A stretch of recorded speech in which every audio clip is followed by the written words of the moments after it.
Hello friends आज के इस वीडियो में हम डिटेल में बात करेंगे different types of investing styles के बारे में। जैसे वैल्यू इन्वेस्टिंग हो गया, मोमेंटम इन्वेस्टिंग हो गई और गार्प इन्वेस्टिंग यानी ग्रोथ एट रीजनेबल प्राइस।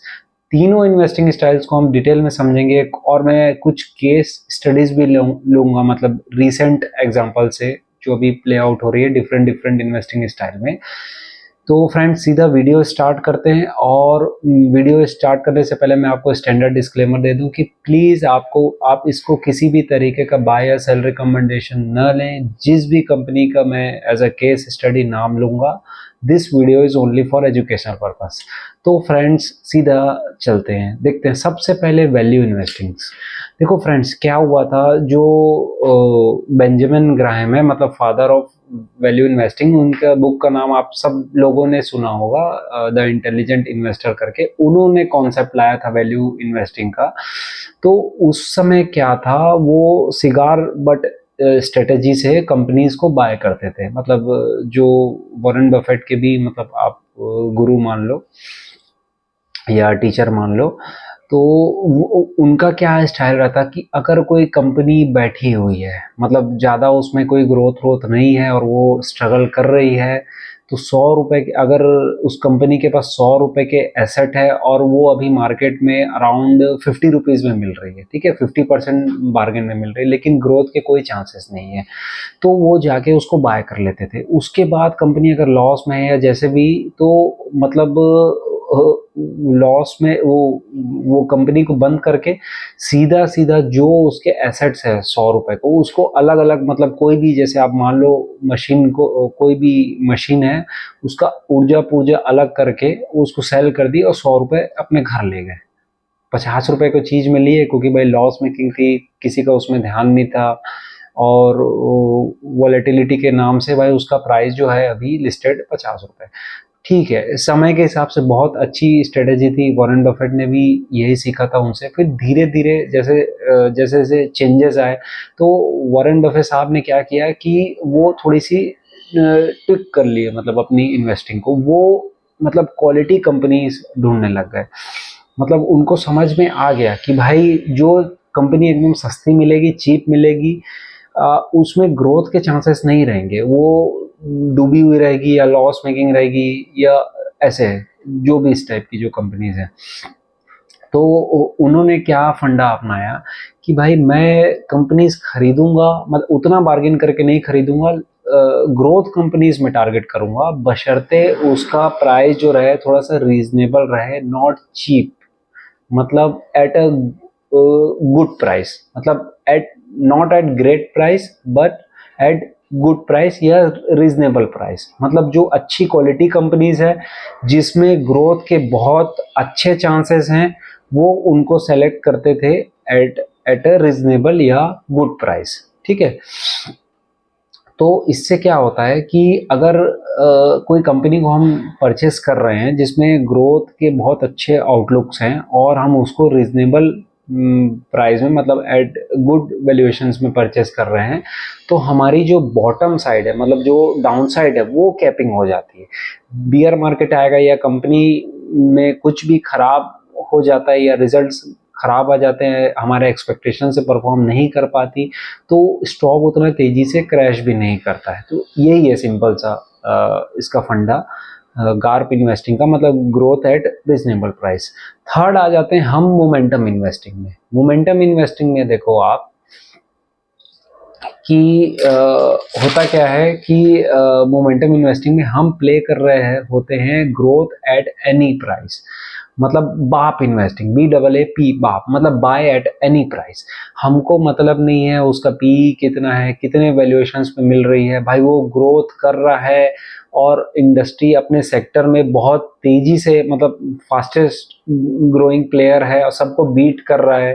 ठीक है, जैसे आजकल बहुत सारे स्टार्टअप्स वगैरह सब जगह, मतलब चल ही रहा है कि भाई हमको मतलब नहीं है लॉस मेकिंग या कुछ भी, हमको बस खरीदना है, उसका वैल्यूएशंस बढ़ाना है। ठीक है, ये हो गया मोमेंटम इन्वेस्टिंग। देखो इसका मतलब ये, जैसे मैं जो एग्जांपल ले रहा हूँ स्टार्टअप वगैरह का, तो ऐसा नहीं है कि वैल्यू इन्वेस्टिंग भी खराब है या मोमेंटम इन्वेस्टिंग भी खराब है। दोनों के मैं डिटेल केस स्टडीज बात करूँगा तो आपको और क्लियर हो जाएगा। मोमेंटम हम प्ले कर सकते हैं कुछ रीजनेबल प्राइस में भी, है ना। बुल मार्केट में बहुत अच्छा काम करता है मोमेंटम इन्वेस्टिंग। बोला जाता है कि बुल मार्केट में मोमेंटम इन्वेस्टिंग ज़्यादा अच्छे रिटर्न दे देती है, वहीं बियर मार्केट में वैल्यू या गार्प इन्वेस्टिंग ज़्यादा डाउनफॉल भी नहीं आता है, उसमें क्रैश भी नहीं होता है स्टॉक, और बियर मार्केट में बहुत अच्छा मतलब रिटर्न्स दे देती है वैल्यू इन्वेस्टिंग। ठीक है, तो क्या है मोमेंटम में आप देखोगे कि कुछ जैसे मैं आपको एग्जांपल लूँ, जैसे आप मान लो एचबीएल इंजीनियरिंग में आपको प्ले करना है। ठीक है, एचबीएल इंजीनियरिंग जो है वो बेसिकली क्या करती है कि कवच सिस्टम जो है, जो गवर्नमेंट ऑफ इंडिया ने अभी लाया है नया सिस्टम, मतलब ट्रेन कोलिजन सिस्टम्स, जो ट्रेन वगैरह मतलब आपस में एक्सीडेंट्स को रोकने के लिए, तो उसके कवच सिस्टम के जो पार्ट्स हैं वो सप्लाई करती है रेलवेज को एचबीएल इंजीनियरिंग। तो उनके ऑर्डर बहुत तेजी से बढ़े हैं अभी, पिछले 3-4 मंथ में ही ऑर्डर बुक बहुत अच्छी आ गई है, मतलब अच्छा रिवेन्यू कंट्रीब्यूट कर सकती है वो। और इसके जो कॉन्ट्रैक्ट्स हैं वो शॉर्ट टर्म कॉन्ट्रैक्ट्स हैं, मतलब 12 to 18 मंथ्स में ये कवर हो जाएंगे। देखो कॉन्ट्रैक्ट्स भी दो टाइप के होते हैं कि एक तो जो बड़ी बड़ी कंपनियां इंफ्रास्ट्रक्चर या ईपीसी कंपनीज लेती हैं, वो 3-3, 4-4, 5-5 साल के लॉन्ग ड्यूरेशन कॉन्ट्रैक्ट्स रहते हैं। और ये शॉर्ट टर्म कॉन्ट्रैक्ट वाली जो कंपनियां, जैसे मैंने एग्जांपल लिया एचबीएल इंजीनियरिंग का, तो इसमें आप मोमेंटम प्ले कर सकते हो कि साल 1.5 साल में ये भाई ये ऑर्डर बुक इसने अपना कंप्लीट कर दिया, तो तेजी से रिवेन्यू बढ़ेगा, प्रॉफिट बढ़ेगा, तो मोमेंटम प्ले आउट होगा, सीधा सीधा सिंपल एग्जांपल के लिए। अब देखो मैं ना वैल्यू इन्वेस्टिंग को बारे में बात करूँ, उसमें कुछ आपको केस स्टडी बताऊंगा। एक वैल्यू इन्वेस्टिंग मतलब एक तो वो हो गया जो सिगार बट स्ट्रेटेजी जो मैं आपको स्टार्टिंग में बताया। ऐसा नहीं है कि वैल्यू इन्वेस्टिंग में सब उसी टाइप का रहता है कि मतलब जो कंपनी खराब है या जो चल नहीं रही है, हेडविंड्स हैं जिस सेक्टर में, उसको लॉस मेकिंग कंपनी को हम खरीद लिए। वो देखो अब समय के हिसाब से उस समय काम करता था, लेकिन मैं बताया ना धीरे धीरे सब इन्वेस्टिंग स्टाइल्स स्ट्रेटेजीज भी चेंज हो जाती हैं। अब वैल्यू इन्वेस्टिंग में हम हमारे कॉन्सेप्ट में आप देखोगे अभी, तो जो सेक्टर में हेडविंड्स है, ठीक है, जिधर कोई ध्यान नहीं दे रहा है और जहाँ पे कंसोलिडेशन प्ले आउट हो रहा है जो भी सेक्टर में, ठीक है, लेकिन हमको दिख रहा है कि अगर हम बॉटम्स अप अप्रोच करें तो भाई कंपनी में कुछ अच्छा कैपेक्स हो रहा है जो 2-3 साल में लाइव हो जाएगा। रिवेन्यू यहाँ से हम एक्सपेक्ट कर रहे हैं कि डबल हो जाएंगे आने वाले 2 से 3 साल में, और अभी बहुत रिजनेबल प्राइस में मिल रही है। तो हम उसको एज अ वैल्यू इन्वेस्टिंग मतलब हम उसको रख सकते हैं अपने पोर्टफोलियो में। देखो केस स्टडी के तौर पे मैं कुछ एग्जांपल लेता हूँ। जैसे अभी आप मान के चलो, मैंने शिवालिक रसायन को इसके पहले भी कवर किया था एक वीडियो में।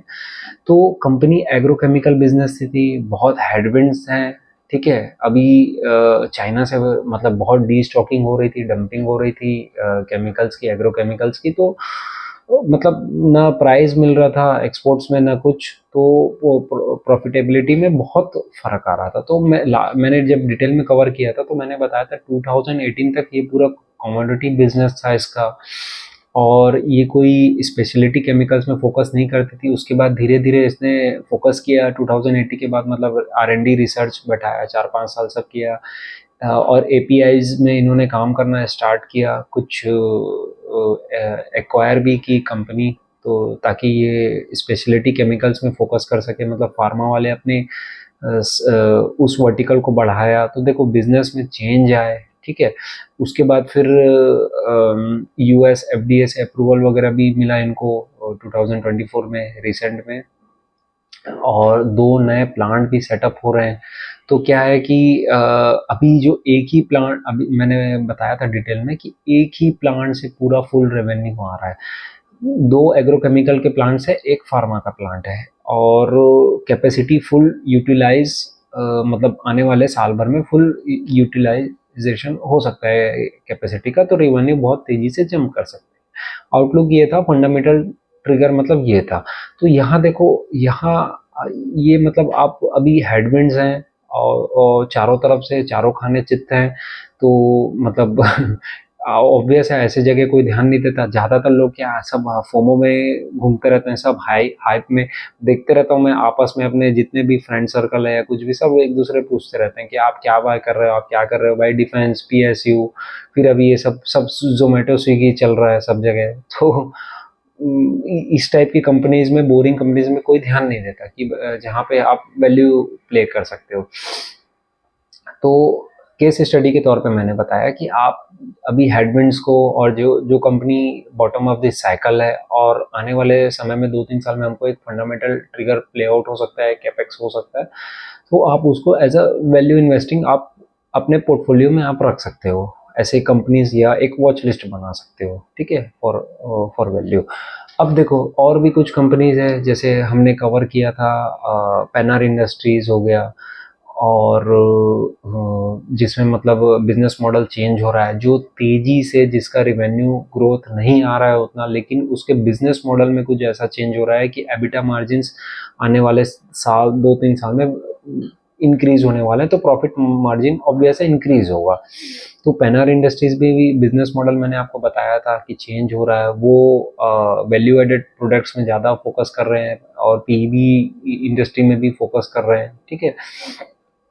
तो ऐसी कंपनीज आप वो वॉच लिस्ट में बना सकते हैं अपने, और डिफरेंट डिफरेंट, कि इसको मैं ऐसा अभी वैल्यू देख रहा हूँ, और इसको मैं ऐसा मोमेंटम के लिए देख रहा हूँ, मतलब जैसे जोमेटो, स्विगी, और कुछ कंपनीज हैं जो इमीडिएट मतलब कॉन्ट्रैक्ट पे बेसिस पे आने वाले 1-1.5-2 साल में, जैसे HBL इंजीनियरिंग का मैंने दिया, उसको आप अपने कैटेगराइज करो, मोमेंटम इन्वेस्टिंग वाले पेज में वॉच लिस्ट उसकी अलग बनाओ, आप स्टडी करो डीप कैसा क्या चल रहा है, कौन कौन, और हर हर क्वार्टर में आप ट्रैक करो, तो आपको क्लियरिटी आते जाएगी क्या, कहाँ पे क्या रिजनेबल वैल्यू में मिल रहा है, कहाँ पे ग्रोथ ट्रिगर्स प्ले आउट हो सकते हैं। अब दूसरा देखो, अभी जो हेडविंड्स हैं, जैसे पूरा पूरा मतलब माइक्रो फाइनेंस जो है सेक्टर, उसमें भी पूरे हेडविंड्स हैं, और 2-3 प्लेयर्स ही हैं जो मतलब इस समय में भी सरवाइव कर पाते हैं, और अपनी एसेट क्वालिटी को ज़्यादा मतलब डिटोरिएट न करते हुए भी वापस से जब टेलमेंट्स आना चालू होती है वापस, तो बहुत तेज़ी से ग्रो करते हैं। जैसे एग्जांपल के लिए मतलब हमने बात की थी, अरमान फाइनेंशियल्स की भी बात की थी कि भाई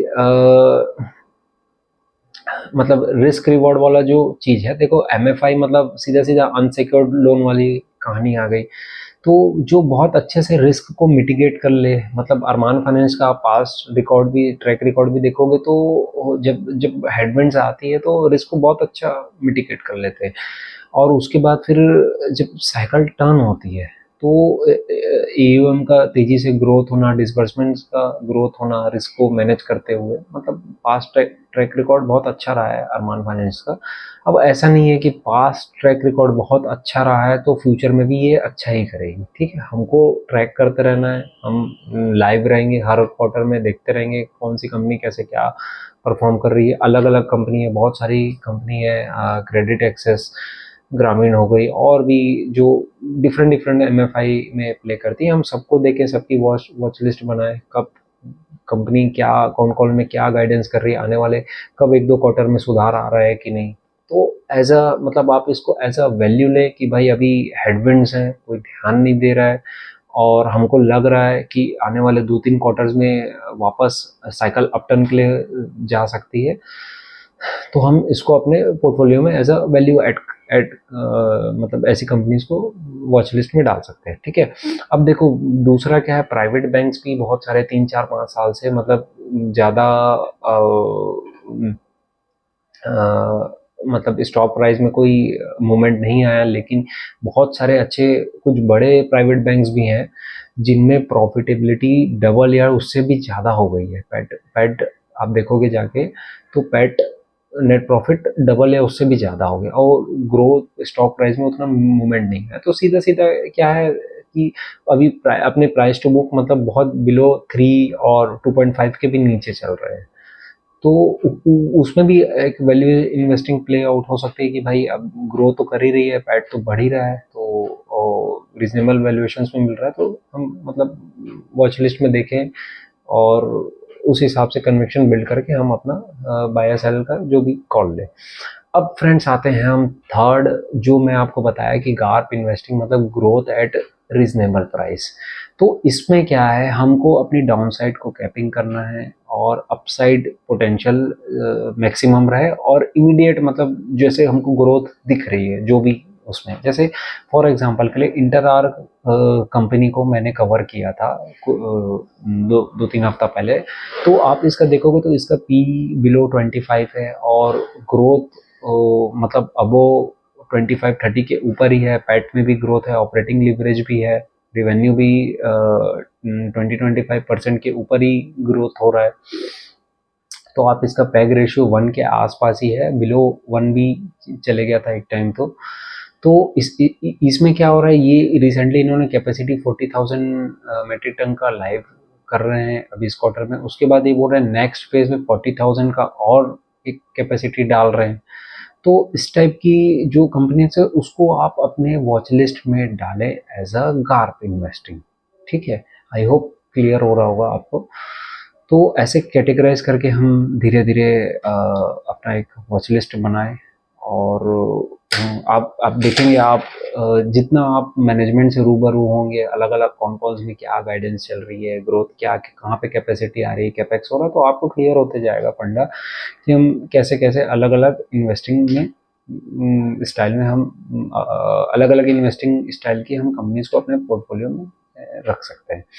तो फ्रेंड्स आई होप आपको क्लियर हो गया होगा वैल्यू, मोमेंटम और गार्प इन्वेस्टिंग। देखो कोई भी ऐसा नहीं है कि मतलब इन्वेस्टिंग स्टाइल खराब है या बहुत अच्छी है। सब अब सबका अपने जैसे हर ह्यूमन अपने आप में अलग है, अलग बिहेव करता है, वैसे भी सब हर इंसान की एक मतलब अपनी अलग अलग इन्वेस्टिंग स्टाइल, वो अपने हिसाब से जो जो भी उसकी रिस्क की कैपेबिलिटी है उसके हिसाब से वो अपनी डिफाइन कर ले। किसी के लिए मतलब ग्रोथ एट रीजनेबल प्राइस है तो वो उसको as a momentum play out कर रहे हैं। जैसे मोमेंटम मतलब ऐसा नहीं मोमेंटम पैसा बना के नहीं देता, मोमेंटम भी बहुत पैसा बना के देता है बुल मार्केट में, आप देखे होंगे। लेकिन उसमें एग्जिट स्ट्रेटेजी मतलब बहुत आप चौकन्ना रहना पड़ता है, मतलब ऐसा मतलब assume like you are playing with a fire, आपको कब एग्जिट लेना हो आप बहुत एकदम आप इतना बारीकी से आप वॉच कर रहे हैं और रिजल्ट्स को और सब सेक्टर्स को, कि आपको आपका एकदम क्लियर है, आपका फ्रेमवर्क सिस्टम बना हुआ है कि आप ट्रिगर हुआ तो आप तुरंत एग्जिट ले लोगे। मतलब ये ऐसा आप बोल सकते हो मोमेंटम में। और वैल्यू तो मैं बहुत डिटेल में कवर कर ही लिया, और ग्रोथ एट रीजनेबल प्राइस तो मतलब पीटर लिंच बोल लो या वॉरेन बफेट बोल लो, सब लोग यही स्ट्रेटेजी से कि मतलब रीजनेबल प्राइस में कोई ऐसी कंपनी मिल जाए जिसमें बहुत तेजी से ट्रिगर मतलब और इमीडिएट आने वाले साल 2 साल में ही प्ले आउट हो सकते हैं। तो हमको ऐसी ही अपॉर्चुनिटीज़ के लिए हंट करते रहना है। फ्रेंड्स आई होप क्लियर हुआ होगा आपको इस वीडियो से। तो इसी टाइप के वैल्यूएबल वीडियोस मैं लाते रहूँगा आपके लिए। तब तक के लिए जय हिंद फ्रेंड्स।